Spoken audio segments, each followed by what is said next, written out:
Belanda akhirnya mengakui Indonesia merdeka pada 17 Agustus 1945. Diakui PM Belanda Mark Rutte dalam sesi debat Parlemen Belanda mengenai dekolonisasi.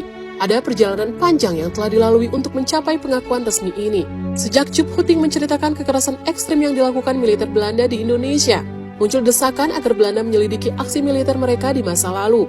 Pemerintah Belanda pun kemudian menerbitkan riset berjudul The Excesse Nota yang menyimpulkan terjadi ekses-ekses kekerasan tetapi militer Belanda tidak menyalahi aturan. Hasil riset itu jelas diragukan para akademisi Belanda setelah bermunculan kisah buku dan debat publik seputar kekejaman perang Belanda. Pada 2005, Menlu Belanda pun menerima proklamasi 1945 secara de facto. Namun tidak diikuti pernyataan resmi dari pemerintah Belanda.